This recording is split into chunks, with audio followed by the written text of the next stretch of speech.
This Christmas, Santa delivered 3 points and a great performance from the Toon. Can we get the same again against the Red Devils? Let's find out here on Toon Tactics TV, folks. Brilliant from Sham. And now Murphy can take on the shot. Fabian Sham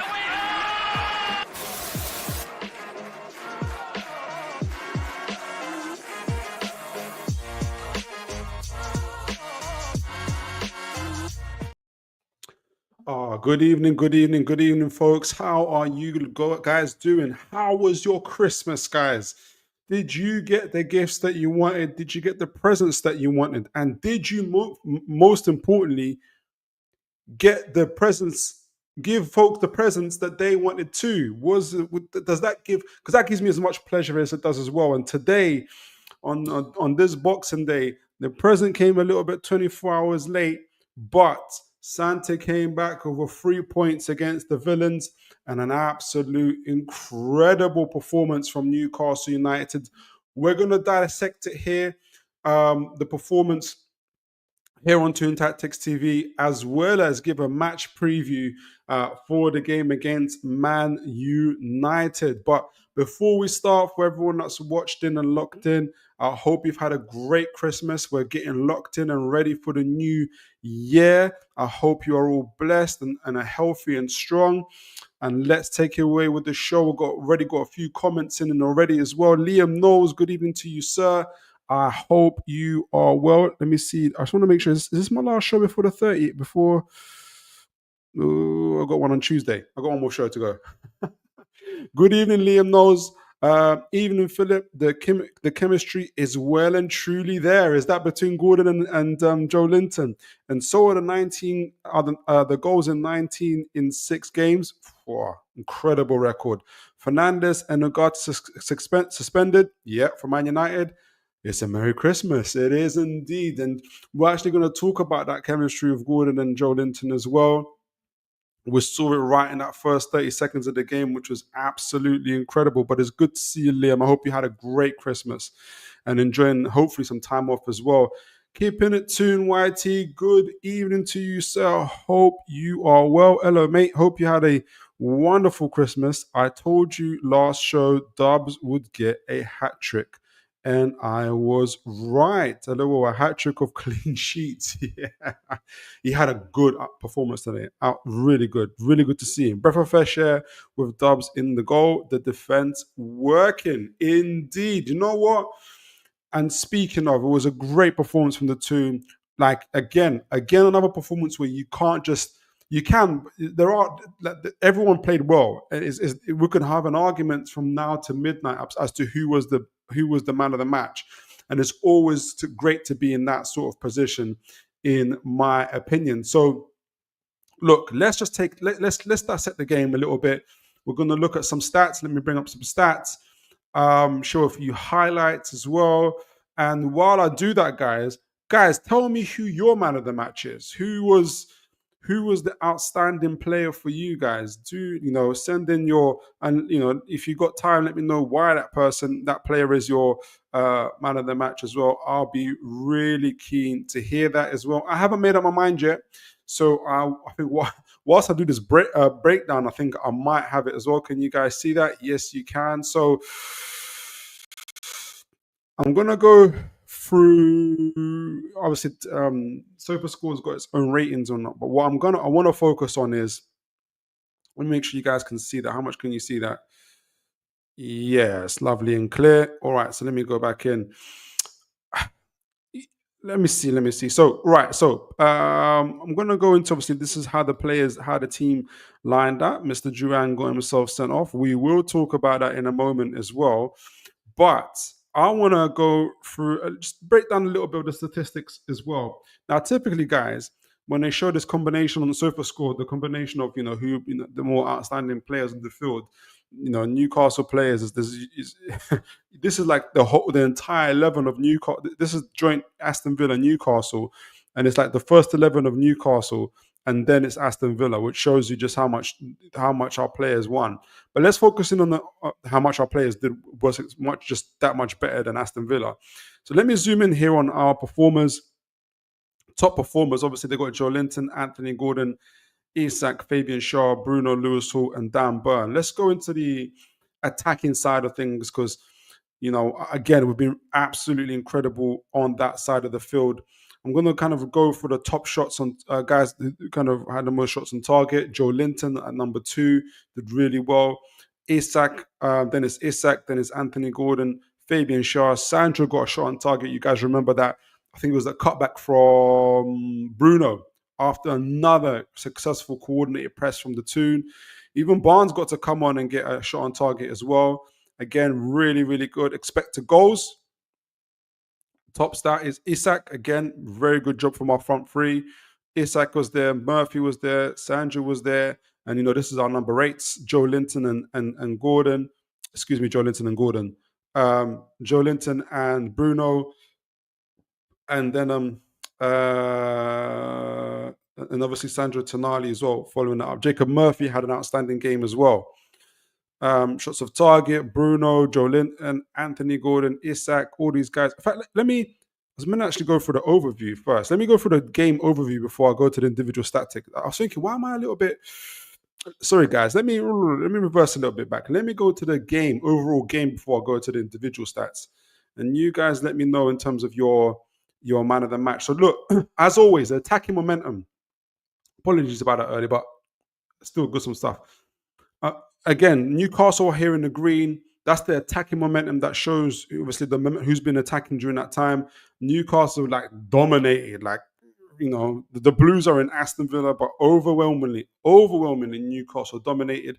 I feel like we were dominating even before the red card anyway. But as you guys can see, where those peaks came, the 3 goals came.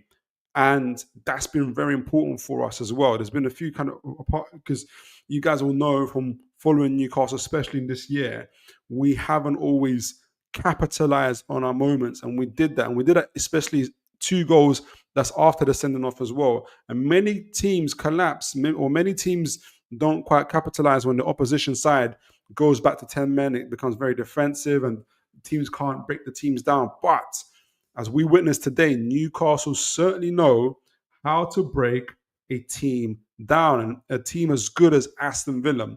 Make no mistakes about it. Aston Villa are a great team.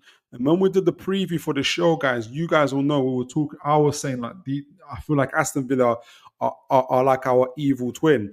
Like there's so many ways we saw statistically and performance-wise where they are so similar to ourselves. But also if you look on players and player profiles or whatnot, there's a lot of similarities there.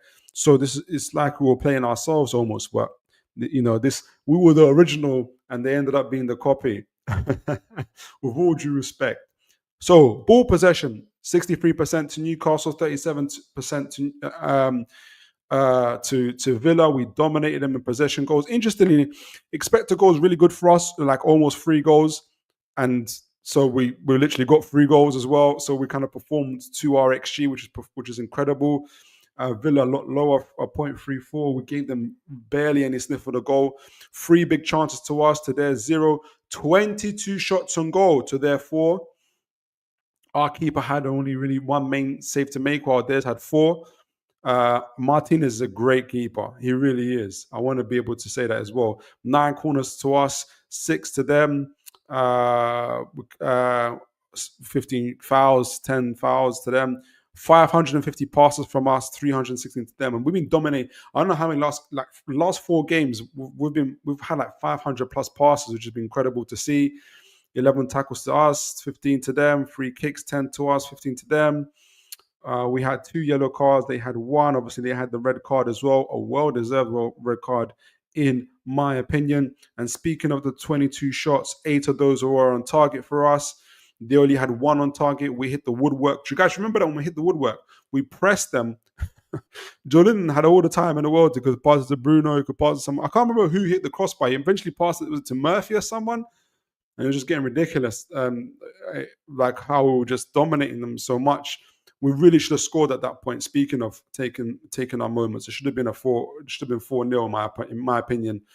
7 shots off targets, 2 to them. 7 block shots we had. 16 shots inside the box, guys. 16 shots inside the box. And I don't know if there's is going to show the stats on how much play we had. I think there is one actually. I'm going to show the stats in terms of that shows us how much we're in their penalty box. I want to say 50. Like we really dominated them inside in terms of that. 6 shots outside the box. I can't remember if the Gordon one was outside the box. We're going to show that one as well. But we're doing that. Yeah, that's it. Here we go. Big chances, 3 balls, 1 touches in the penalty area. 49 touches in the penalty area. So we were in there. We had 49 touches in Aston Villa's penalty area where they had 9. That is called domination. And I remember, if you guys again have been following this channel, I've been kind of really focusing on some of our concerns about our creative side, our work in the final third, entries into the final third, which is essentially getting the ball into the final third and passes into the final third, which has been very low, and kind of again touches in the opposition box. The team has really improved that, and the team plays well when the top players play well, especially with Gordon, Isak, Bruno, all those guys, absolutely phenomenal from them.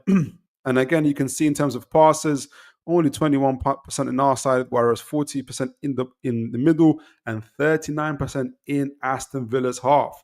Incredible. We've had 504 accurate passes. Final third passes at 84%. That's phenomenal. That's very good. We were down in the 70s before, but this is really good from Newcastle United. It's interesting that we've got 47% duels. They had 53% duels. I think that's down to the fact that they just had to defend a lot more in their final third. I think that's where the majority of that was going on. So 41% ground duels. I think a lot of that, again, today's 59. I think that a lot of that is in their box. We were always going to dominate the air. We were talking about that in the preview. 64% in that. Dribble 75%, exceptional to us. 71% compared to theirs. Really recovery runs 54 to us, 42 to there. Again, showing exceptional athleticism, fitness on the team. Again, from us, really good. Goalkeeping. Look, Martinez had 4 saves to make that he could make. Whereas Dubravka had 1 and he was exceptional. Big saves, 2 big saves from Martinez as well. Look, and that's like the overall picture of the game. Before we go into the individuals, I'll go into the comments. But look, the stats are really good, both defensively and offensively from the Newcastle point of view. And like I said, the game would have been a lot closer had Duran not got himself sent off. But I do feel, and look, Heinz, you can say, anything can happen at the end of the day. But I do feel that even if with Duran on the pitch, we would have won that game. In my opinion, I feel like we just pressed them. We just backed ourselves against them again, like we were talking in our pre-match preview as well. About their mid block, and we're going to go through those highlights as well. We just dominate them through the middle as well. Whether it's the first ball, second ball, it was absolutely incredible. But before we go into the individual stats, I'm going to read a few of your comments and see where you guys are at. You guys are now telling me your man of the matches as well. I haven't made up my mind yet, but you guys are send in your man of the matches to me, guys. Let me know what you guys are saying. Oh, and remember, folks, to like, share, and subscribe. Man of the match, Shaw. Joe Linton. So for you, Shaw first, he had a good game. Joe Linton and Tonali, that's from Liam Knowles, good there. Keeping it Toon. Big Joe Linton. For me, I think the Brazilian beast is back, and I can't wait for us to unleash him on Monday. He looked like a man. Yeah, that was a good. He enjoyed that extra couple of days off, isn't it? He was in the mood. Liam Knowles live in the ground. You see, you was there. Nice one, Liam. Live in the ground. You see Tonali's positional awareness off camera started slowly with loose passes, but grew in the game and should have scored. Yeah. That must have been rocking, Liam. Big preach. Evening to you, sir. Hope you are well. Big up Toon. Good to see you, Big Preach. Liam knows Trips bring such a different IQ that he does, Liam. I love Liramento, and obviously he's going to grow. He's going to be incredible. His athleticism, his ability to carry the ball, and his take-ons. But I know what you're talking about, Liam. His IQ is a different gravy. How he is off the ball, on the ball, his communication with the team. It's the little things that he does. Like you think he's about to be under pressure and he makes some like a very simple pass and it just diffuses the pressure, for instance. Or when he needs to be dangerous with the through ball, he does it. Incredible. If anybody knows how long is he meant to be off for, because obviously he came off injured. If you guys hear any news, please do send it on the comment section. I would love to know. But yeah, Liam says Chips brings such a different IQ dynamic, can stand on the ball when needed. Yet, but illness dependent, we will need Tino's legs back for coming away games. I agree. Keep smashing it. Yes, they do. Great win against the Liverpool win. The last time I saw you guys were 2-1 up. Lee, welcome, Lee. Hope you are well. Hope you're having a great evening, sir. Hope you got all the presents you wanted. Well, most of us, we all, as Toon fans, we did, didn't we? Lee, hi, buddy. Good game today. Can't wait till Monday. You know what? And you know when you're in the position where you're looking at your team and you're saying, I can't wait till the next game. That's how you know your team is playing well. That's how you know when your team's playing well. Hi, buddy. Good game today. Can't wait till Monday. Let's go and smash them. And your Toon me. All right there. Yeah. And I think they lost today, didn't they? I actually watched the game, I think. I watched the game. I know they lost today. Liam knows it's who we are, mate.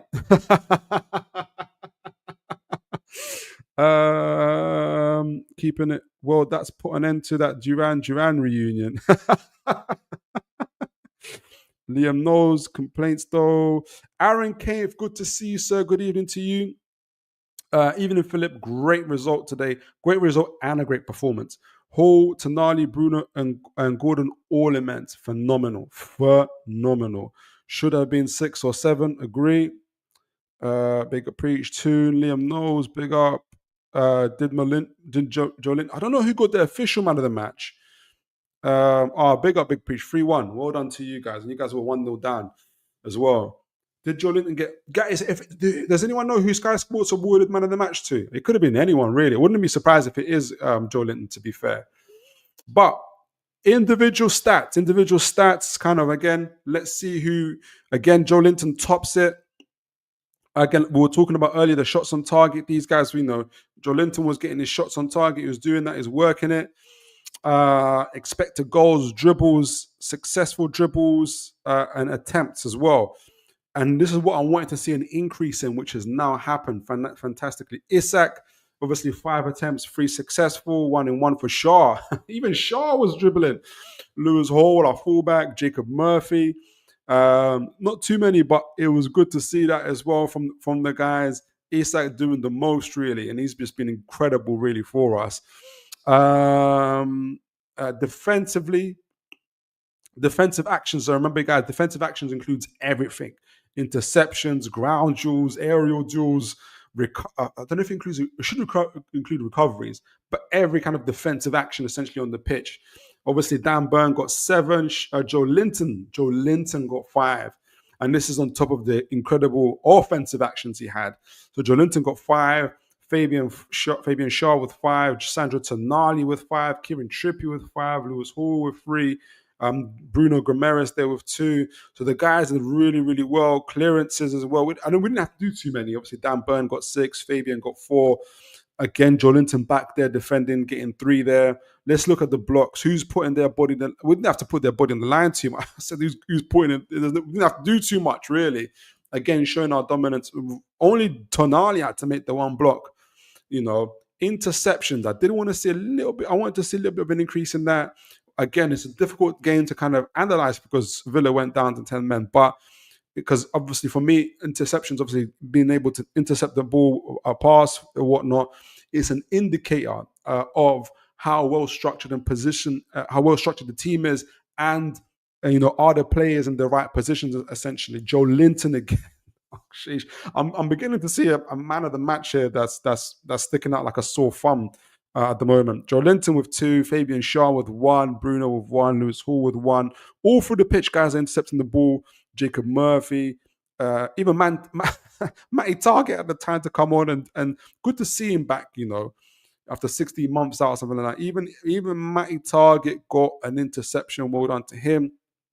Tackles, Trippier with 3, Lewis Hall with 2, Tonali with 2, and the rest of them with 1 as well. Who was dribbled past? How many times? Not too many again. Gordon is at the front, so you don't really. I'm not overly. The guys that are at the front are going to get dribbled past the most typically because we press, because of the way we press. Anthony Gordon, Tonali, Isak, the rest of them. By the time they got to the other side, it was very, very difficult. Kieran Trippier, it was just ones, and again, really, really good performance from them. Passing. And you know what? When I was looking over this, I was so impressed. Touches on the ball. Who's got the most touches on the ball? Sandro Tonali with 90 touches on the ball. And if you guys remember when he was playing primarily in the 8 role, he was getting 30s and 40s or whatnot. And remember that question we were asking ourselves. He's got 90 touches, the most touches on the ball. Typically, it's Bruno Gomes or Lewis Hall.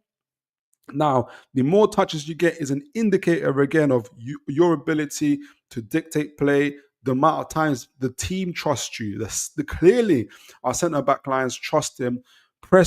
Remember, the one question I had, a few people have is, how good is Sandro Tonali when he's being pressed? The answer is very good. He's not going to be he's not as good as Bruno Gomes. I think Bruno Gomes is Bruno Gomes. He's just an elite level, but he didn't have to come back too much. We couldn't tell that because he was able to press from the front. The centre backs love Tonali. Not only is he press resistant, but he's also his recovery runs, the way he covers the back, the midfield and screens the defense is incredible. 90 touches for Tonali. 89 for Fabian Schär has been incredible again. Dan Burn of 83, Lewis Hall of 75. So a little bit less responsibility on Lewis Hall. You can see that to build up the play, which again is the reason why Newcastle, I think, have been so unpredictable in what direction they're going from their attack as well. And has helped Lewis Hall, Kieran Trippier with 74. So both of our fullbacks sharing the load in terms of getting on the ball and doing everything they can. Bruno 64. Now our 864 for Bruno, 47 for Joe Linton, 47 for Isak, 46 for Anthony Gordon. It obviously gets a little bit lighter towards the end, and 39 for Jacob Murphy. So a lot of touches on the ball for all of our players, but Sandro Tonali taking that response, accurate passes in the 90. How many players are here in the 90% area? About 6 or 7, I think I see there. Fabian Schär, incredible, 95%. Dan Burn, 97%. And I know there's obviously with Dan Burn and others, like it's kind of more or less short passes, but we know Fabian, he's kind of responsible for kind of some of the creative passes that in terms of getting the ball and hitting it directly. We're going to show that as well. Tonali, 87%, and he's in the thick of the midfield doing it. Lewis Hall, 97%, incredible numbers. Kieran Trippier, 88%. Bruno, 96%, whilst being in the advanced number 8 role. And you know what? The question was asked, I saw it online recently, and I think it was like 2 professional scouts and players that were talking about, who Bruno kind of talking about who's better between Bruno and Ødegaard. At the time, it was said that Ødegaard was levels above Bruno, but I think it's because we didn't see Bruno in this advanced 8 role. And in my mind, I think if whoever thought before that, Ødegaard, for instance, is levels above Bruno, if they're watching these type of performances, seeing the vision, seeing the key passes that Bruno's making, as well as the ground duels, as well as the press resistance, as well as his vision, I think whatever gap anybody had between Bruno and Ødegaard is quickly closing, in my opinion. Joe Linton, 94%. I'm so happy to see our advanced players get so much. And this is why we're so devastating. Anthony Gordon, 90%. Isak, 97%. Even Dubravka got 85% there. Really, really good. Our team was sharp. Key passes. These are typically passes that lead to shot-creating actions, really. That's what the key passes are. Isak being creative again for Bruno. 4 key passes again. When you're getting, guys, our creativity levels have really, really increased. Teams don't know where we're going to hit them on the left, right flank, through the center, outside the box, inside the box, however way you want it. Set pieces, we're just bringing it on. Really, really good. Anthony Gordon 2, Jacob Murphy 2, Joe Linton with 1, Lewis Hall. Again, the responsibilities, before Lewis Hall's are getting more, but the responsibility has been a little bit less on him because of Sandro, because of guys are stepping up and Bruno going up. Fantastic. Shot cross accuracy, 6 attempts, 2 successful from Gordon. Lewis Hall, 4 attempts, 1 successful. 3 attempts from Murphy, 3 attempts from Kieran Trippier.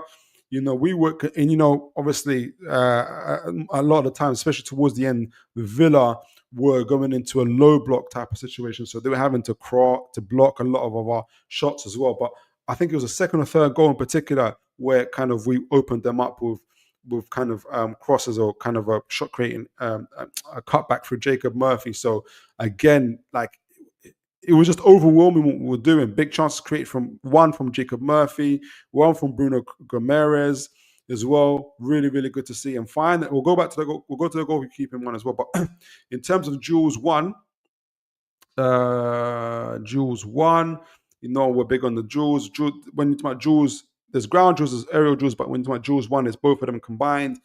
12 attempts from Isak, 4-1, really good in terms of attempts, good, putting himself out there. Kieran Trippier, 11-5. Bruno, 10-3. Sandro Tonali, 9-6. So that's well over 50% success rate for him. Joe Linton, 8-3. Anthony Gordon, 8-2. Fabian Schär put himself about, 8-6. Dan Burn, 8-4. Lewis Hall, 5-3. So everybody really, really good on terms of the duels as well. People are winning their duels and doing that as well. Who won the most duels? It looks like Sandro Tonali won the most ground duels for sure. And I think Dan Burn won the most aerial duels. So excellent. How many times people have lost possession? Not too many. And when we're talking about losing possession, this doesn't necessarily mean someone nicked the ball off you. When they're looking at possession, is say someone made a through ball, a dangerous through ball, and just got cut out. That'll count like as lost possession. So for instance, I think Bruno had like 4 key passes and whatnot, so he had a lot of attempts. So Fabian Schär would typically be quite high in here as well, because they're making attempts with through balls and key passes. They're trying to stretch the play. They're trying to be incisive with their passes, so they lose the ball that way as well. So 15 to Isak, 14 to Trippier, 11 to Jacob Murphy, and sometimes they do just get the ball nicked off them as well. Lewis Hall, but these are, again, the same players whose possession loss is quite high are our creative players. Bruno, Anthony, Lewis Hall, really, really, really good. We didn't have to foul too many times because, again, we had most of the possession, so those are quite low. So again, look, and finally, goalkeeper, Dubravka didn't have much to do. He had 1 high claim, 0 punches, 0 run-outs, because they just, we just had it. He had 1 save to make. He was excellent, but it's the stuff that he was doing on the ball that was really, really, really, really good. And look, already from the way you guys, I think Joe Linton for me stands out like a sore thumb. He got the goal. He's as man of the match. He got the goal. His offensive stats are really, really good. His defensive stats are really, really good. He covered the ground well. He gave us that. Well, both Bruno and Tonali give us that bite in the midfield, but he was like, today, like, Joe Linton was like a man unleashed. I can't remember who the person he was playing against most of the time, but they had no chance against him, and he did phenomenally well. I feel like he should have got 2 goals instead of 1, but again, that's something to work on as well. So look, Joe Linton is definitely my man of the match. I'm going to go through a few of the highlights from the game before we kind of look at the passing channels. But before I do, I've got a few comments here I'm going to read through. You guys are sending me your man of the matches as well. Yeah, you guys won Big Peach. Liverpool won 3-1. Keeping it Toon. RB is going to be a war. A right back is going to be a worry if Trips, Tino, and Kraft are out. How long is Trips out for? And from my understanding, Tino was just ill, so I'm hoping that he will be back. And Kraft isn't too far out either. So yeah, but if all of them are out, I think Howe will have to shuffle the pack. Target will probably come in at left back. Maybe what's his name? Hall comes in at right back. We'll see. Good to see Target back, but he's a left back. But who else is there to fill in that right back spot? Well, hopefully Livramento. Liam Knowles, Preach. Oh, yeah, talking to Preach there. Adrian Pickett, it's my first time seeing you here, so welcome to the channel, sir. I hope you had an incredible Christmas and you are ready for the new year, and God bless. Adrian Pickett, Gordon got man of the match. Gordon got man of the match. Okay, that makes sense. He obviously got the goal. Did he get an assist as well? Murphy got an assist. No, I don't think he did, but he played really well. Okay, that would make sense. I can't argue with it. If someone thinks Gordon, if someone thinks Joe Linton, if someone thinks Fabian Shaw, they all played incredible. Like, honestly, they really did. Aaron Kane, all I can think about is imagine if we added a goal scoring right. Yeah, exactly. Right winger to this team, fed by Bruno in those triangles on that right. That could be the difference between Europe and perhaps Champions League. That could be the difference between. It could be there's a couple other positions. I was going to say competing for the title. I think if we get a right centre back and a goalkeeper as well on top of that, I think we're talking, in my opinion. But good call there, Aaron. Lee, do you think we will get Europe this season, buddy? So yeah, so my expectation is that Newcastle's get points, but should aim for between 64 to 68 points, which is typically European spots between Europa and Champions League. The Champions League is typically 70 plus. I think though, this year you're going to need any team's going to need less points to get Champions League, just because it's just been shared out. Like, it's been a massive inconsistency in terms of results. So yes, I think we're very, very, very likely to get it, and we might get it even just through winning the League Cup. You never know. We're in it. We're definitely after today, especially, we're in the conversation of which European spot can Newcastle get, in my opinion. Richie T, good to see you, sir. Good evening. Just jump on. I'll skip back to the beginning, but just wanted to say hi, buddy. Richie T, big up to you, sir. Good to see you again. Good to see you. Hope you had a great Christmas and God bless. Liam Knowles, Tino Ill suggested Trips was fatigue. He's 60-minute player now. Okay. I'm breathing a sigh of relief there.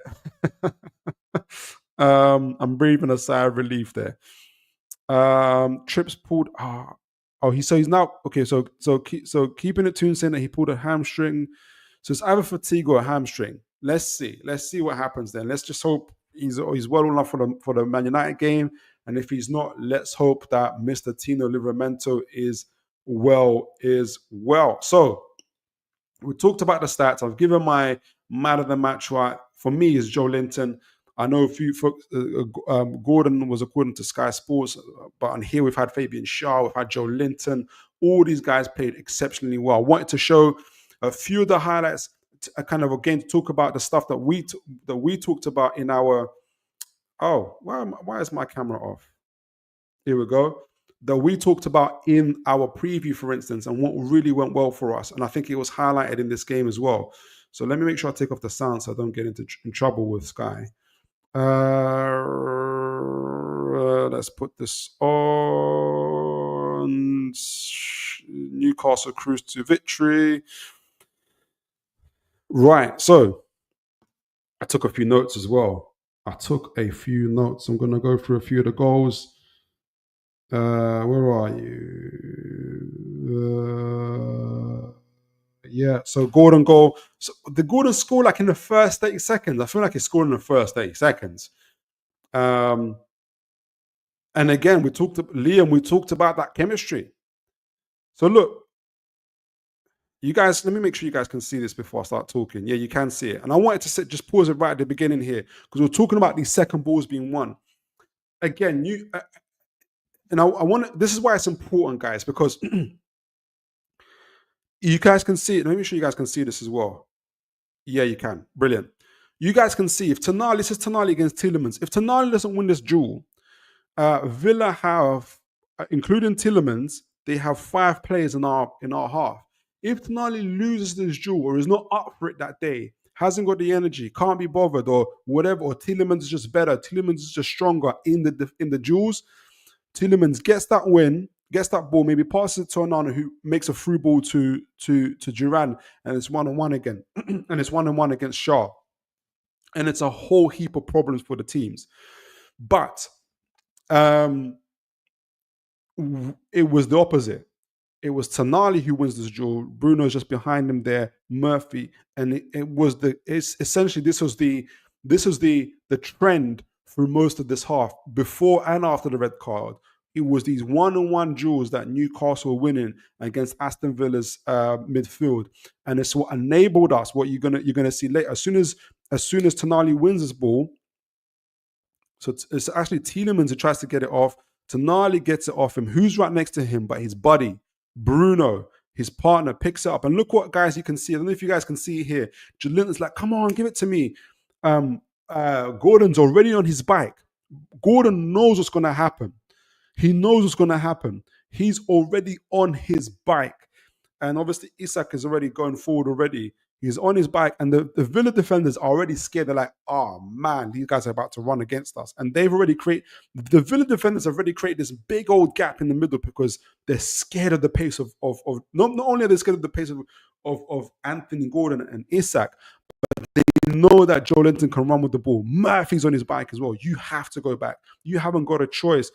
Joelinton picks up the ball, takes a look up. He doesn't need to pass it straight away. And this is what we're doing a lot when we weren't so confident in front of goal sometimes, where we would just pass it off early, and the attack doesn't necessarily fizzle out, but it's a little bit more difficult. By taking the ball a little bit further here, Joelinton, he's forcing two or so Aston Villas to be drawn to him.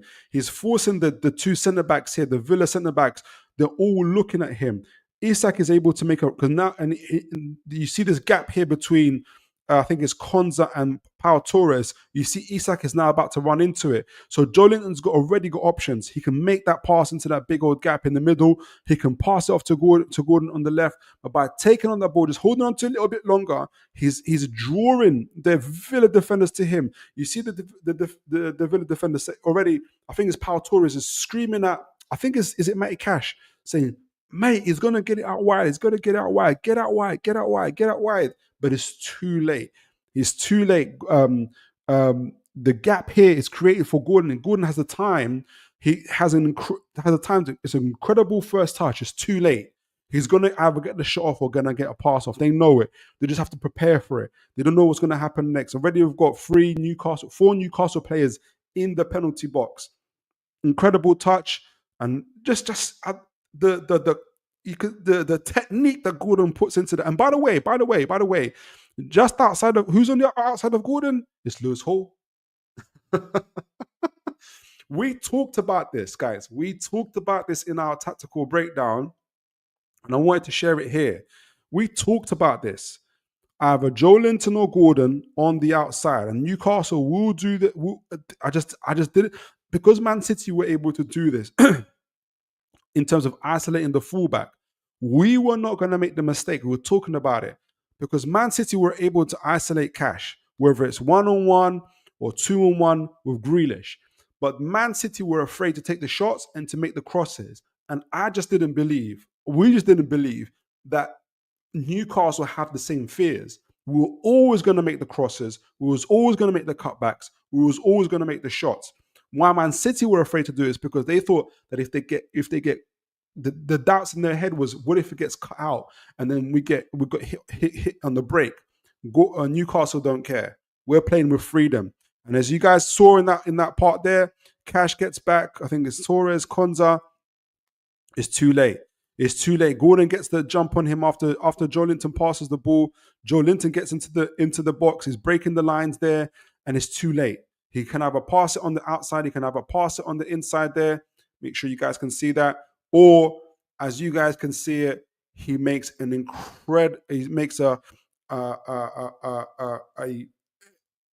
uses incredible technique to just guide it, nestle it into that box. Bang! first, I think it was like the first 30 seconds, absolutely incredible from him. Absolutely incredible there from Gordon. And that set the pace. That set the pace for Aston Villa there. They had very little, options. I want to show obviously there Dubravka.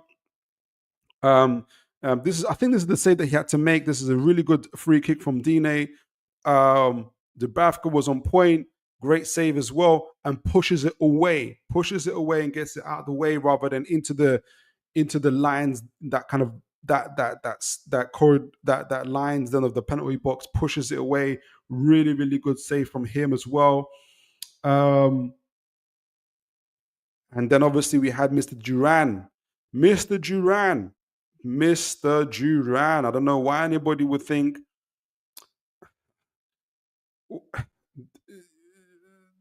You know, again, this is a red card all day long. I'm not sure why Duran did this. I don't know if there was conversations that were. I don't know if he was just wound up, if he was frustrated, but this is absolutely insane in my mind. Let me make sure you guys can see that. It's an absolutely insane challenge. He doesn't have to step there. He thinks he's clever. He scrapes them up. And at the end of the day, it's a well-deserved red card. It's blatantly in front of the referee. The referee sees it and he's like, this is insane. Why would you even do that? Now, I think this is the second half. This is the Isak goal. I'm very proud of this goal. Not that I scored it, but I'm very proud of this goal because at this stage, Villa are 10 men down. They're playing in the low block, and a lot of teams who are in Newcastle's position have been known. We have been in this position against Liverpool, for instance, have been known to let leads slide, let leads go because they've not been able to break down the low block. And Newcastle again, it's that overload. We talked about this. By the way. So this is how this is the lead up to it. And by the way, can you guys see this? How much? Oh gosh, I passed it there. Here we go. By the way, let me make sure you guys can see that.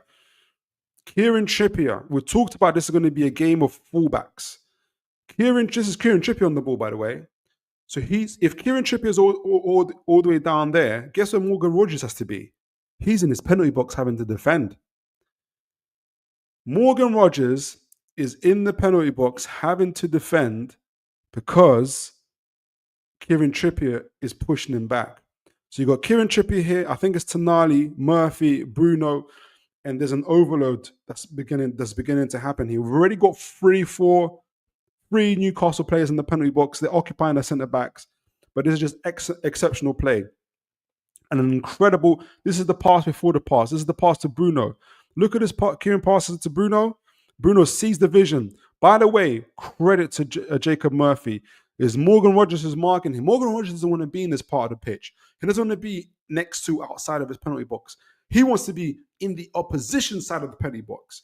And we saw how well and effective and devastating he can be against Man City, for instance, on that. But he doesn't want to be on this side. He's not willing to break his neck or whatever it was. He wasn't ready for the run that Jacob Murphy sees this big old space in behind Morgan Rogers. Bruno sees it and he does an incredible, really good disguised pass there. Is about to show it there. Lovely pass. This is the pass before the pass, and this is what we always talked about, where we want Bruno to be in that area, in that final third, doing those type of passes, being effective, being creative. And look, it's too late now. It's too late for the Villa players. We've got 2-3 Newcastle players in there, including Isak and Gordon. It's over. It's over before it's over. And again, really good assist, and it's done. That's how you break down the low block. And we talked about it.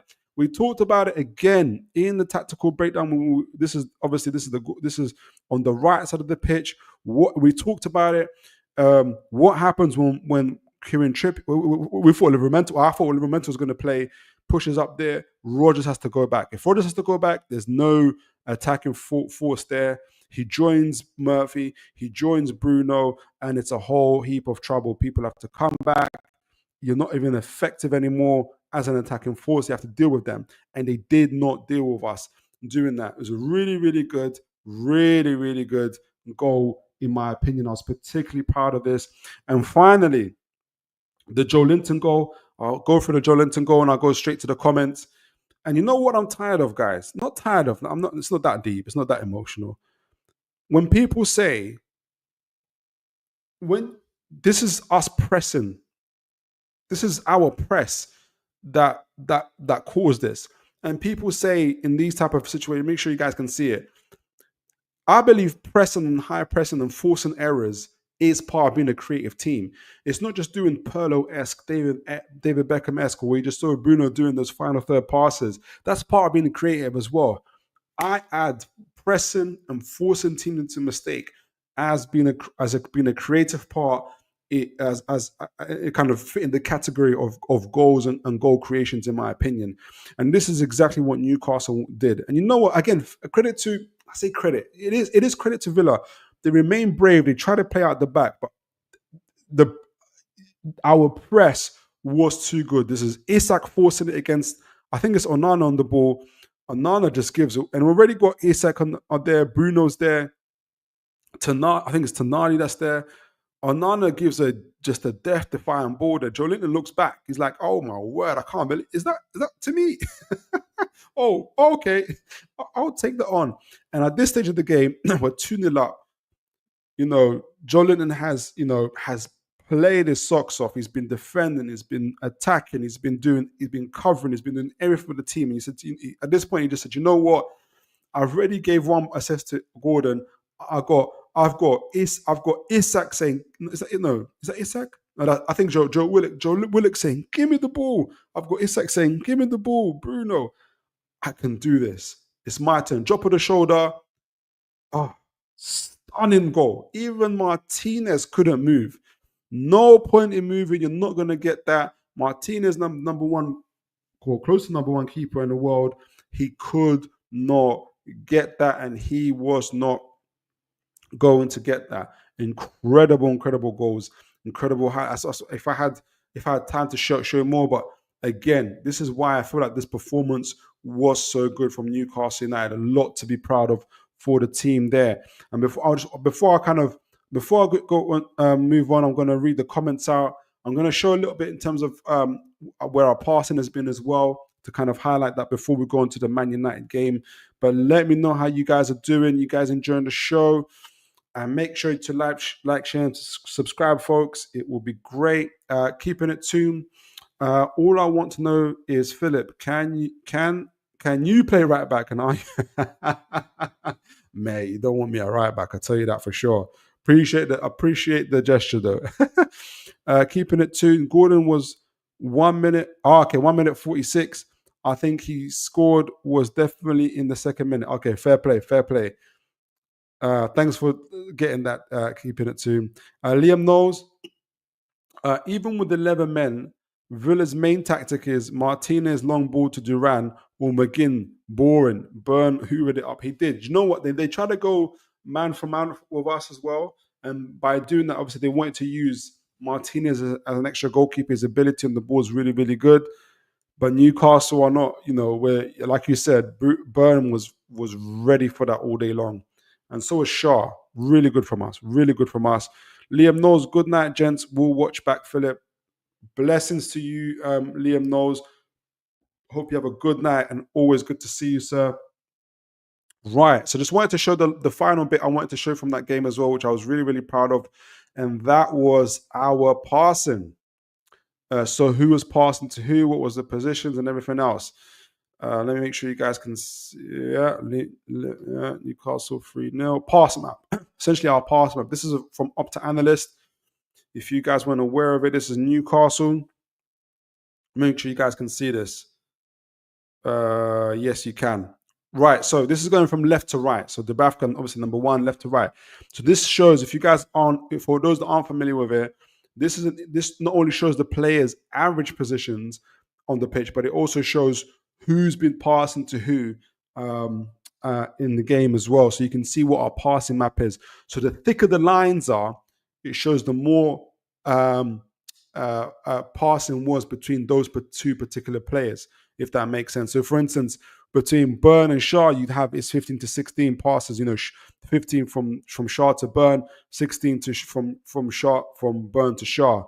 Which is typical because their centre backs they sit next to each other, obviously on the pitch. They play next to They play next to each other next to the pitch, and obviously Newcastle play out from the back, using their centre backs and goalkeeper as well. So obviously the passing is a lot more. So you can see that real kind of build up play between our centre backs and as obviously Kieran Trippier and Lewis Hall as well, part of our build up play. And I don't know if you guys remember, we talked about it in the match preview. I think it was Liam. He's off now, but was it Liam? Somebody was saying about how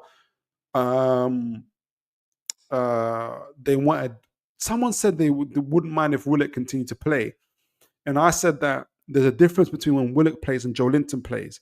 So as you can see now, Joe Linton's here. He's in number 7. When Joe Linton plays, he's a lot more closer to that left side between Gordon, and Gordon just lights up, as we just saw in the game when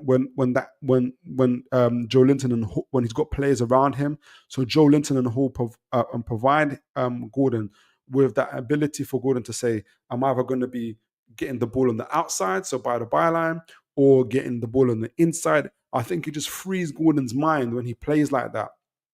And when he plays like that, he's a lot more free in the way he plays, with his passing, with his take-ons, with his dribbling, and obviously, as you guys saw, with his shooting as well. And it made a huge difference down that left side. And also, obviously, Isak. Whereas the difference with Willock is he's a lot more central and he plays next to Isak. And it knocks Gordon a little bit out because he hasn't got the same chemistry. We're talking about that chemistry. Gordon has that chemistry with Joe Linton, where Joe Linton will be the initiator. If Gordon goes on the outside, Joe Linton will go on the inside. If Gordon chooses to set a position on the inside centrally, Joe Linton will go on the outside, and you'll see Hall following up as well. And it just frees up Gordon's mind, knowing that there's players around him, that there's people making runs around him, and he's not by himself taking on the fullback. So he becomes a lot more free, and he takes up a lot more dangerous areas in the pitch and how he gathers the ball. And we saw that. Obviously, he connected with Isak a number of times, but with Joe Linton, it was a lot of times 7-5 there. So 7 from Gordon to Joe Linton, 5 from Joe Linton to Gordon. A lot of those type of connections there.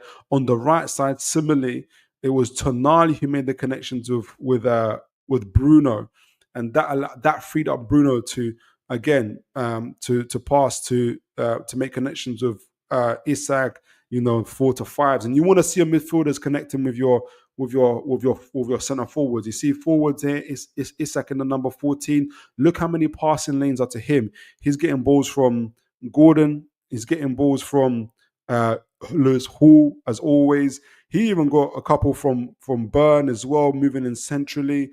Obviously from Bruno as well, from Shaw as well, from Trippier, who connected with him as well, and from Murphy as well. So Isak just had a lot to feed off as a striker. So he's just having a great time, and he's scoring goals as well. Again, similarly, we were talking about Gordon earlier, Gordon and Joe Linton, Gordon and Hall, Gordon and Isak, Gordon connecting with Burn as well. So they're constantly getting fed. They're constantly getting that connection. Bruno, again, is a lot more freer to make those passes into Isak, and Murphy's doing his job as well. I was just really, really impressed with that.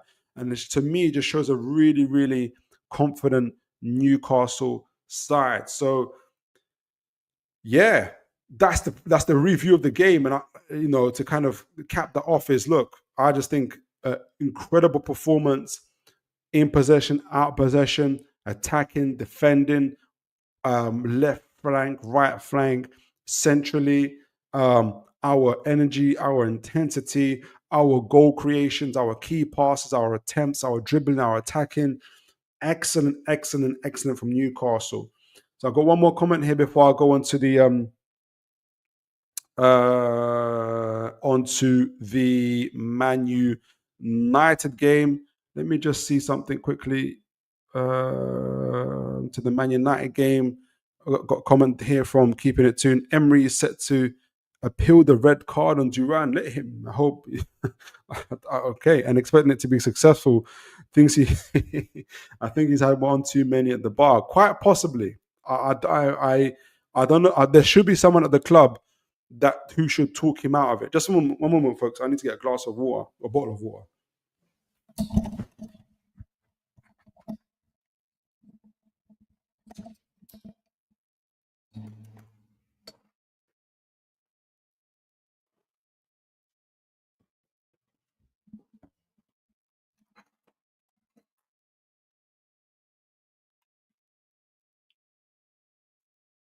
All right, it's feeling parched there, guys. Right, so yeah, I don't know what he's appealing there, keeping it to, and I have no idea. And make sure you keep hydrated when. Exactly. I made the rookie mistake of not bringing a bottle with me. Um, right, Man United.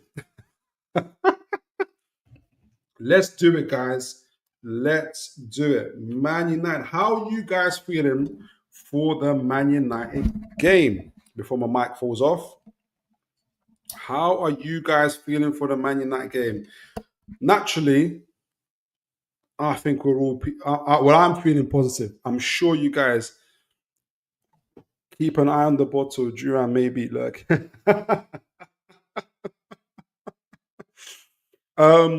How are you guys feeling for the Man United game? What are we thinking? Obviously, it's on a Monday. I thought it was going to be on a Tuesday. By the way, the game is on the Monday. So what's today? Thursday, Friday, Saturday, Sunday. Okay, so 3 days off. Let's see what Newcastle do. We've got some key games. Obviously, the first one was Villa. Then we've got Man United. Then we've got Tottenham. All right. So Man United. How are you guys feeling for Man United? I've got some stats for Man United. Kind of give us a feeling about how they play. Let me get on it right now. How are you guys feeling for that Man United game, guys? Like I said, I watched their game today. They lost to Wolves 2-0. They deservedly lost. Bruno Fernandes got sent off. Agate got his fifth yellow card as well. So he's not going to be able to play. Let me make sure you guys can see that. He's not going to be able to play. Let me make sure you get that. Here we go. So he's not going to be able to play. Let me make sure you guys can see the stats here. All right, brilliant. So just to kind of start that off, Man United, obviously they lost to Wolves today 2-0, and they're struggling. They're struggling, Man United. They are struggling. If you just take the stats from today's game, what did they get? I mainly saw the second half. Again, Wolves just about dominated the possession. Man, I did get 11 shots, 4 of them on target, similar to Wolves, but they didn't really have any. They didn't have any big chances. Wolves had one. Expected goals more from Wolves, 0.35 from Man United. They're really struggling in the creative side of things, and I think that's a story as well in general. I'm not going to go too deep into this game because I want to show you guys the kind of general overview for Man United. Obviously, Ruben Amorim, their new coach, after Ten Hag was sacked, he's given a very kind of defined style in that 3-4-3, which we're going to talk a little bit about in this show as well. What are we saying? So I'm going to go through these before I go to the comments. So in terms of where are you? So in terms of the overall football rating, I think that, hold on, let me just see where not Newcastle. Where are Man United in the league? Let me start off with that. Where are Man United in the league? Man United are, oh wow. Man United are 14th with 17 games played. They've won 6, they've drawn 4, they've lost 8 games. They've scored 21 goals and they've conceded 24. Wow. So that makes it -3 in terms of goal difference. The last 5 games, they lost 4 games and then they won 1.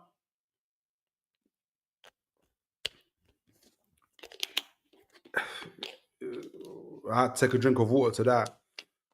I know about those numbers, unfortunately, as a Newcastle fan, but it's not good reading for Man United. They're not in good shape. If I'm looking at their stats there, and let's look at what's the kind of general overview for them. They're currently 14th in the league. They're 12th in terms of FOTMOB rating. Obviously, FOTMOB rating takes everything in consideration: attacking stats, offensive stats, discipline, all these type of things. If they've put it all together, and Man United are 12th, where did Newcastle rank currently with that? Newcastle are ranked 8th, and we're 5th currently in the league, which is amazing. Whereas Man United are 12th on FOTMOB rating. Goals per match, they've only got 21 goals this season. Goals per match is about 1.2. They're quite low on that. Goals conceded, they're 9th, heading to mid-table, 1.3. So they concede goals, obviously. There's going to be opportunities there for Newcastle. though defensively, they're not too bad. They're not too bad defensively. They've got, I think it's more down to errors and individual performances as well. Average possession, I don't take too much from average possessions as well. Different teams have a different view on possession itself, but they're 6th with 54%, which is an indicator that they are a team who prefer to have the ball. They've got clean, that's what I'm saying. They've got 6 clean sheets this season as well, so defensively not too bad. How many did Newcastle have? Do we have 5 or 6 now? We have 6 as well, so we're not doing too badly from a defensive side of things. Attacking, and this is when Man United are falling short. Expected goals, so XG, they're on 25, so that puts them mid-table. that puts them mid-table. They've got 21 goals, so they're underperforming. They're underperforming the underperformance. So they're underperforming. They've got 21 goals scored. They've got 25, nearly 26 goals expected. So they're about 5 or 6 underperforming that. But even that in of itself is very, very low. They're not creating a lot of goals. Shots on target per match, they're 9th, so heading to mid-table. Nearly 5 goals. Big chances created, they're mid-table, not creating many big chances either. If they're not creating chances against Newcastle, if Newcastle don't have a fear of Man United doing something on the other end, it could be a similar performance to what we saw against Villa. Big chances missed, 8th. So they've missed a few chances there. Accurate passes, they're decent with their passes. They're 6th in the league for that. They're not really a long ball side at all. Here's the big one. Touches in the opposition box. They're 12th. So they're spending very little time in the opposition box. Like mid-table time, Man United. So from the creative attacking side of things, they're not good. Newcastle are in the top 6 behind Arsenal, Liverpool, Tottenham, and Chelsea, which is not bad company. It shows where Newcastle are at. But Man United are not in good shape. Statistically, Man United are not in good shape. They're 11th for corners again, because they're not attacking a lot. They're mid-table for corners. Defensively, they're conceding chances. They're mid-table for that. They're conceding chances, but not too many. It's not too bad. It's difficult. They've got the highest interception rates. So again, it shows you, maybe because they're defending quite a bit, they've got highest tackles as well. They're with Wolves and Crystal. That's their company at the moment. Wolves and Crystal Palace. Clearances, possession 1 in the final third. They are 7th, which is not bad. Where's Newcastle? We were quite low before. We were quite mid-table-ish for that. We're still mid-table. We're even below mid-table. I'm not even going to look any further. So we're not winning the ball too high up at the moment, which is interesting. Saves per match. They're not having to make too many saves. The goalkeeper makes nearly between 2 and 3 saves per match. So defensively, they're not bad, but they're not creating much either. They're pretty much mid-table in all of these areas. And so that's where they're suffering, Man United. Man United are really, really, really suffering in these areas. I mean, what's you guys' thoughts so far from what you guys can see on the stats for Man United? How are you guys feeling about it? I did have let me know. I'll go into your comments into that about that. Let me go back here first before I do that and see what you folks are saying. Aaron Kane, Man United without Ugarte and Bruno, yes, and Fernandes. So that's without Ugarte and Bruno Fernandes. That's the central midfield gone. We could absolutely embarrass them, and I hope, and I hope we do. Me too. Keeping it 2. I hate playing Man United, but this time round, I can't wait for it. Old falling apart Trafford will get conquered. This will be a time when they will fear us as the moment as our coach arrives. You know what? This is that's a very good vision you put into my head. You know, you're putting a lot of vision. I think when that Newcastle bar coach arrives, you are right. It will feel like impending doom for some of these guys, because and we're gonna go into it, but it's we're all wrong for them. Keeping it to never heard of Man United in the Championship. Wait till May. Well, if they continue on this, if they continue on this trajectory, it's not going good. The Villa fan, welcome to the show, sir. I was going to say, sir, madam. Welcome. God bless. I hope you had a great Christmas. As well, welcome to the show, the Villa fan. Hi, mate. Congrats today. Much respect. Much respect to you for coming on the show and and kind of seeing the show as well. Really appreciate you for coming on. Yeah. And respect. It was great. We had a great game today. I'm sorry about Duran. I think he really kind of messed the game up for you guys there. But coming into this game, we got so many similarities between our teams on paper, on the metric side of things. We were very, very close. Did you think it was a red? I do. I think it was a stone cold red. We went through the highlights of it, and Duran is literally looking at Shaw's back as his studs slide across his back. He didn't need to put his foot there. It was ridiculous, in my opinion. I think he put you guys right in it. If for some reason he was angry, he was vexed already before that. I don't know what caused that. It was a foolish, foolish mistake, in my opinion. And one more from you. Yeah, man, Villa and Newcastle, next big thing. I hope so. We want to shake up that top 6, top 8, whatever they call it. Whatever they call it, we want to shake it up. So, guys, again, we talked about Man United. Their stats aren't very good. Pretty much mid-table when it comes to the attacking. Not bad-ish in the defensive side of things. But at the moment, they've got mid-table stats. They're a mid-table team. And they've obviously got Mr. Ruben Amorim, who's kind of put on a particular kind of brand of attack. I wanted to go through it, what they're trying to do, but I feel like I'll take up a little bit too much time. But essentially, what I'll say is, where Man United have struggled, Ruben Amorim is implementing a 3-4-3 formation style of play for Man United, where what he's trying to do is they're really trying to play quite slow from out the back as well, and trying to control the games. That he would like his players, and this is the starting lineup. I do think I've taken in consideration that Ugarte and Bruno Fernandes are not going to be playing, so I've put in Casemiro and Garnacho in their stead. And so what I think, where is it? Have I got it on the right table? Is this it? This is this one, yeah. So he wants them to have a 3-4-3 formation and start things off that way with the 3 centre backs at the back: Martinez, Euro, and Maguire. And he's got the wing backs, or the wing. He's got his wingers, wing backs, or the kind of hybrid wingers, essentially, who would either be when Man United are defending, they'll come back and kind of form a 5 at the back with 2 in front with the 2 pivots, or mainly, obviously, help with the attacks going forward, as well as provide kind of a numerical advantage in the middle part of the field, as well as obviously going forward in the attacks. And we're going to talk about that. The problem, and I've got this from Stefan at Meta, what they're struggling with. They're struggling with 2 things, Man United. We're going to talk about where this is where Newcastle can really take advantage. The first thing is on the defensive part. They're trying to play out from out the back. And what's hurting them is they're not able to do it very well.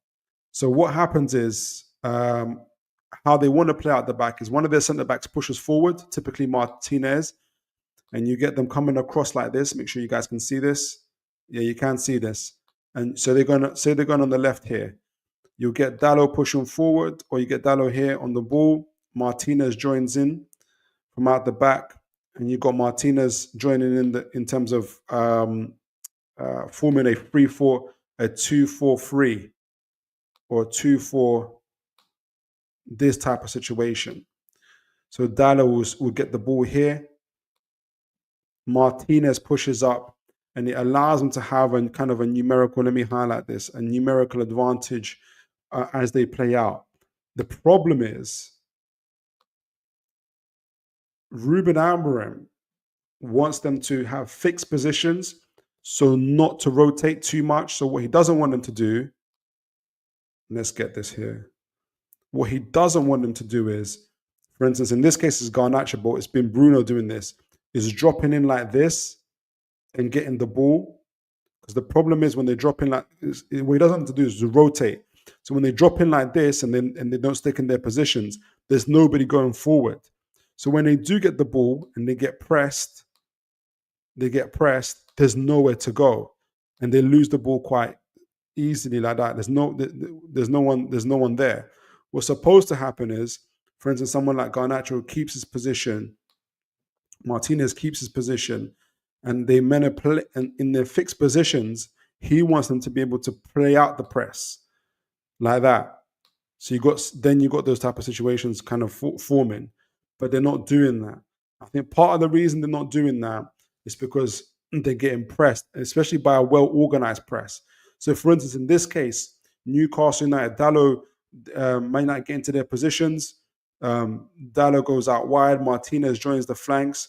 Newcastle, for instance, you get Isak coming in here, Murphy coming in, Gordon, and it all depends on how Newcastle want to do this, how coordinated, how aggressive they want to be in this. I think Newcastle will be very aggressive. Mainly Livramento. If Livramento's playing here, he will join, and you'll get the situation where Isak comes in. Either Bruno or Murphy will be here, blocking the passing channels. Tonali will press up. So I think Tonali even goes beyond Højlund, and they'll trust Burn up front with what's his name? With Højlund on 1v1s. And then you see Joe Linton there with Diallo, for instance. And maybe even Hall, depends how he feels, might press up against Mazraoui. So you get the situation if Diallo's got the ball, he's already surrounded by Newcastle. He's already surrounded by Newcastle players with Livramento free. So he either gives the ball away like that, or what he's been doing a lot is trying to pass it across to the free man here like a Euro. Now, it's all good when it works. If you switch the play and it gets it off to Euro and he's got a free space here, and then, he has to, then the rest of the team has to shift as quickly as possible to prevent the attack by the flank. However, if the switch ball does not work, then this happens. You get a Gordon, for instance, in this, and you got Isak already. Murphy will sprint off, and you got 3 versus 2 against the most, probably some of the most informed attackers in the league. So Man United have been struggling really, really hard in terms of being able to beat the press. And we're the worst team to play against if you want to play through a press. Plus, if you guys can see this, if we're talking about one-on-one duels and everything else, let me make sure I zoom in and you guys can see this. Yeah.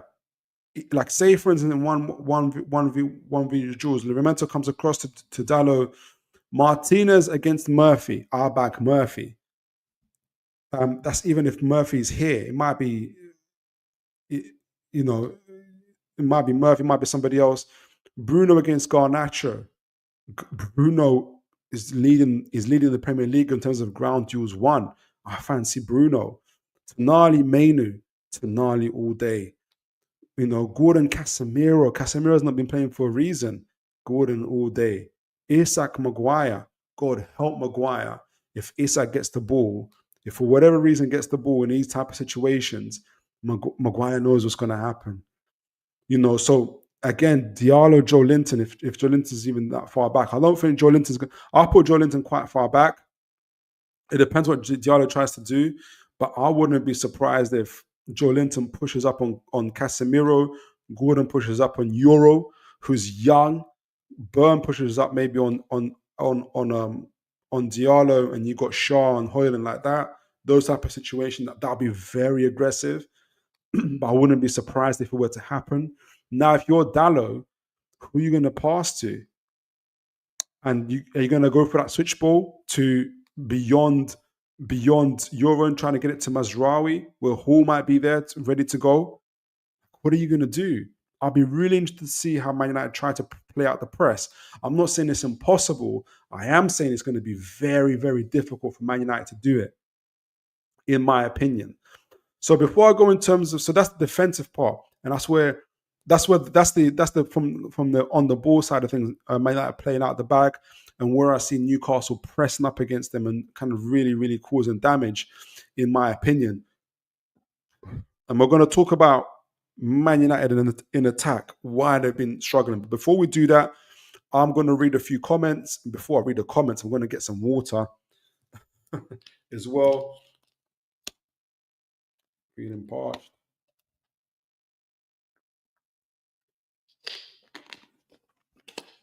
All right. The Villa fan, yeah, man. The Villa fan, yeah, man. Villa and Newcastle, next big thing. Yes, indeed. Keep it tuned. Clear red, he had 3 steps to move away, but he didn't. Villa fan, yeah, I thought it was silly from Duran. I know Shaw can be annoying, but when those things happen, you need to be careful where your foot is. Yeah. I think he did it intentionally, but I think that's what I was saying. I think he did it intentionally. And if he did do it intentionally, I think Emery's got a whole different conversation to do with him, because he was starting his last, correct me if I'm wrong, Villa fan, he's been starting over Watkins for the last 3 or 4 games. Not only does it set him back in terms of the suspension that's come in, but I think Emery's going to be thinking twice about bringing him back in, if he can trust him or not as well. Keeping it tuned, but agree Villa. Okay, you're talking to Villa fan. Keeping it to, yeah, that's talking there. Not if the Big Six have anything to say about making us sell our best players to cover PSR, while Chelsea can sell a hotel to themselves and City are untouchable. Yeah, there's a lot to go into that PSR situation. Also, Man United was given like 30 million during the COVID, and all other teams got 1 million. Yeah, that PSR situation is crazy. Keeping it tuned, agreed they were both amazing for you. We had to get rid of our top prospects, and they were doing well. Okay, so there's the PSR stuff. Okay, talking to Aaron Kane. Okay, it's interesting. It's interesting you talk about how they want to press. You think that Dallo being right-footed playing left back stops them playing out as they could, as he probably has to come in field more. He does. That's a very good point, Aaron Cave. I thank you for that as well. And I think that's part of his struggle, because now if you're Livramento, let me make sure you guys can see that. If you're Livramento, you would have been doing your homework on Dallo, and you know that he's playing on the left, and he doesn't want to necessarily use his left foot so much. So what are you going to do? You're going to force him. You're going to make sure he doesn't get on his. If you're, he doesn't get on his what foot is he playing with? I got it wrong now. Dallo being right foot, he doesn't get on his right foot. You get him on his left foot, and that's why he keeps on doing the crossfield passes. One of the reasons why I think Amberin put him in there is to be able to put those crossfield passes, but he didn't necessarily do that as the key primary weapon. He was still hoping that he'll be able to play out the back to Garnacho like this on the left, or to Martinelli. But the problem is the presses are so much that he's having to rely on getting it those crossfield passes. But now people know, Livramento knows, Newcastle know, if we press them in a certain way, we're going to force Dallo to try and do these crossfield passes. We're going to try and pass this ball through this corridor of death called Isak, Gordon, Tonali, Joe Linton, and Lewis Hall, and pray that it gets it to Mazraoui as soon as possible. And that's just so dangerous for Man United to do that. So he has to try and play it along the flanks as well. So, that's going to be the dangerous part for them. Now, speaking of danger. And Man United in the attack. So let's get our boys back. This is what Ruben Amorim is trying to do. And again, big up Stefan from Meta Football. Is it Meta Football? What does he call it? What does he call it? I haven't got it on here. I got his name, but I haven't got his link. But I do encourage folks to go on here. So let me put our players back for a minute. What I think he's trying to do, we'll put Bruno number 8, centre backs, Livramento. Hopefully Livramento is healthy. Hopefully, if you guys hear anything else on Livramento or Trippier, we don't know if he's got a hamstring, whether it's fatigue, whether it's both. We just don't know. Gordon left wing forward, Isak, Murphy. So what not Livramento? What Amorim is trying to do is get Man United to play in a 3-4-3 out of possession, but also to be able to use his wing backs. So the ideal situation he wants to create is he's got his 2 number 10s, Diallo and Garnacho, in behind Højlund. And what he wants to be able to do is get his fullbacks right up. So you got Dalot and Mazraoui on both ends, and you got to create these type of situations. And then you have a pivot, a midfield pivot possibly, or 3-man midfield pivot with Maino, Casemiro. I don't know where he'll play. Maybe like this, Martinez, or no. So it's going to be 2-man pivot of a Casemiro and a Maino with 3 in the back with Euro, Maguire, and Martinez. This is the ideal situation that Amorim wants to be able to get Man United in. Excuse me, with the 2 fullbacks, Dalot on the left, Mazraoui on the right, pinning our fullbacks back, and then getting in the position where you got your number 10s, breaking in behind, breaking in those lines as well, as many teams try to do as well. Diallo breaking in onto that side as well, so they can get either cause overloads, cause free balls as well. You'll have a Casemiro joining in as well, kind of creating these triangles. If they want to kind of have a patient build up, get the ball around, play around our centre backs, or get the through ball, get the kind of get those type of situations. The problem for them is that their attack just keeps on breaking down. And what happens is when they get these balls, so for instance, we'll try it on the right side. When they get the ball, when Man United get the ball into these positions, same as Rawi's got the ball, instead of being able to form these type of triangles and kind of have a patient build-up, so even if Joe Linton gets in there and being able to play through these presses, Man United are not able. It's either the technical quality of their players, lack of confidence. They're not able to create situations, say for instance, Mazraoui and Mainu 1-2, to get past Lewis Hall here and kind of get into those lines and get Diallo. They don't have the at the moment the confidence to do that. Instead, what happens is Mazraoui gets the ball in this type of position, and he'll try to cross it in, which is typically either because they haven't got the height, the physicality. Really, only Højlund has that. Really, Diallo's not going to win the ball in the air. They're not able to get the cutbacks in. They're not getting past the fullbacks enough. There's also Mazraoui is not getting past the fullback in this situation. Neither is Dalot on his less favored left foot, for instance. So he doesn't want to. He's not willing to go on the outside, for instance. He's going to suffer, and so it's a lot more easy to play against. So instead, Mazraoui tries to cross the ball in, where it's either collected by the keeper, and you're going to get these type of situations happening where if Dubravka collects the ball here, Tonali, Joe Linton, whoever collect the ball here, he's gonna throw it out as soon as possible. Man United are getting caught in the transitions where the ball gets off to a Bruno, Casemiro, or Maine have to close them down. They haven't got the athleticism. They typically don't have the speed, the strength to get the ball off a Bruno. This is a situation you're going to get. You're going to get these 3-versus-1 situations against Isak, Gordon, and Murphy against Maguire Euro and others where, again, people pass with Joe Linton chasing as well to get up there, and Tonali. And that's where they keep on getting caught out, Man United.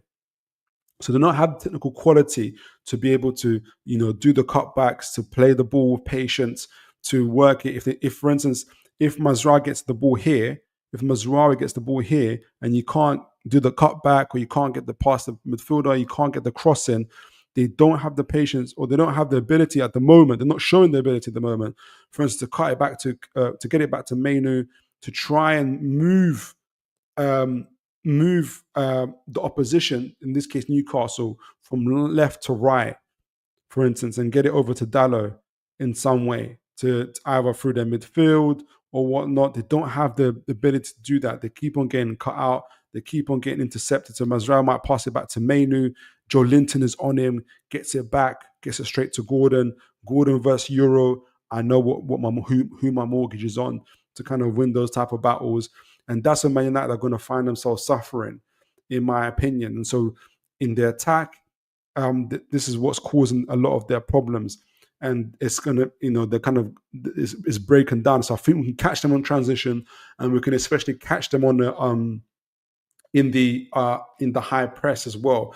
And that's where I think Newcastle are going to get a lot of their joy, in my opinion.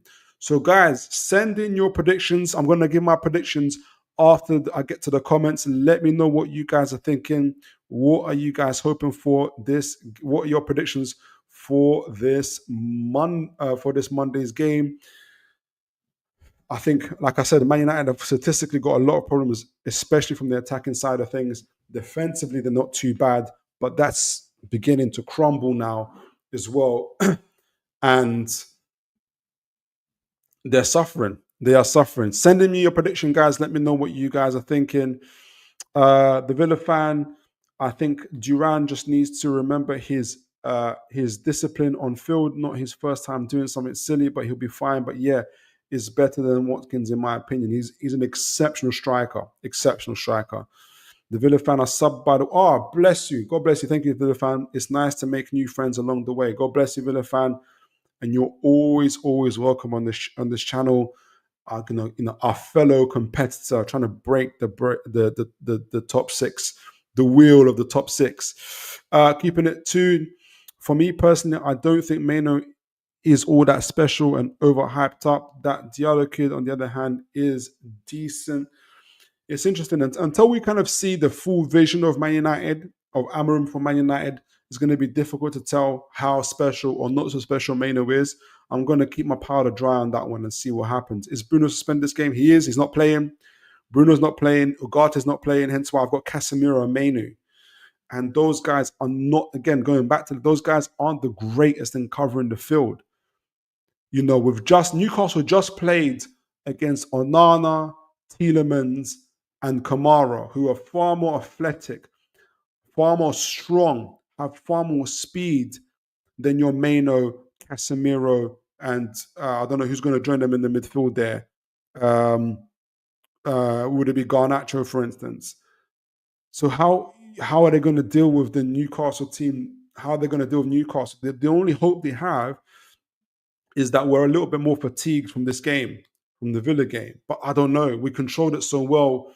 We'll see. I think that's Man United's best hope, that we're fatigued. But they're going to be fatigued as well. They just travelled from Wolves. Keeping it tuned, the Villa fan, Bruno Fernandes and Nagati, both suspended on Monday. Yep, they're both suspended. And I swear somebody's injured as well. I don't know. Aaron Cape, the Villa fan, says, yes, mate, Bruno is suspended. Yeah, everyone's telling him he's suspended. Okay, yeah. Tyndall got sent off for us, so he misses. I was meant to talk about that, actually. There was a brawl that happened in the tunnel. And they asked How about it, and How was like, I didn't really see anything happen in the blur, but you got, your teammates and stuff got to stand up for each other. How, man? That's my gaffer. The Footy Channel Ground Hopper.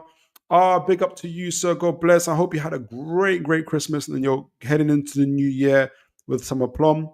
Hi, Philip. And can't wait for Monday because we can smash these. And I hope we do. And if we keep playing like we could, we win 3-0 or 4-0 against a very poor team. Thank you for sending your predictions, sir. And everybody else, please do send in your predictions before I give mine, if you can do. And remember, folks, to like, share, and subscribe. Hey, Tony, big up to you, Tony. Yeah, if we share. Final one. I think Maino. Actually, you also think Maino's overrated. Yeah, I think Maino is overrated, and at best, a championship player. Wow, that low. I don't know if I can agree with you on that one. He plays for England, and Maino should be nowhere near the. Oh, you just said it, and he plays for England. No, I think Mainu's gifted, in my opinion. He is. Prediction, keeping it 2. I'm going all in. 3-1-2 win. Tonali Isak. You know what? We've all been saying that Newcastle are going to concede. I've been saying Newcastle are going to concede, and we've been getting clean sheets left, right, and centre. Aaron Kane, it could be a cricket score, but I'm going for a 3-0 win. Big up to you, Aaron. And I think you predicted 3-1 for the Villa game. Correct me if I'm wrong. Tyndall came out in the wham jacket out there. Was hilarious. Tyndall's crazy. At the end, yeah. Right, so I'm going to give my prediction. Let me look at this tactical book. And I don't want to... There's 2 things I'm looking at. Obviously, hopefully Livermento's fit. Or Kieran Trippier. I don't think, for the way Kieran Trippier came off, I don't think he will be fit for this game. Hopefully Livermento is. The other thing I'm putting in consideration is possible fatigue, but we had this for the Villa game and we played really, really well. Yeah, I predict 3-0. I predict 3-0 against Man United. I predict 3-0 because, for the reasons I outlined, whether they're playing out at the back and we're pressing them, we're going to hurt them. Whether they're attacking us because of their fear and because of their doubt and because of their lack of quality, we're going to break down their attacks relatively easy, in my opinion, and we're going to catch them on the transition. And heaven help them when we catch them on the transitions here. I just see us hurting them and ripping them apart. So I predict 3-0. I predict 3-0 for this game. So let me conclude the show, folks. You have all been amazing. The fact that this is like Boxing Day and you guys are with me is absolutely incredible. I hope you all had a really, really blessed Christmas. And we're heading into the new year. I will have one more show before the new year. I think it might be on New Year's Day, actually. I'm looking at it on Tuesday 31st. Yeah, it's on New Year. Oh, actually, am I going to be able to pull it off? I might be a bit early. So instead of a 10 o'clock start on Tuesday, I might have a earlier start, or I might have it on a Monday. I will let you guys know. I might do it on a Monday, folks, instead of a Tuesday. I might do it on a Monday. It's going to be cutting it thin, to be honest. And I'm sure, folks, who's going to be doing New Year's Day with me? I'm going to do it on a Monday, guys. I'm not going to put you guys through that. I'm going to do it on a Monday. Yeah. So I'm going to do it on a Monday.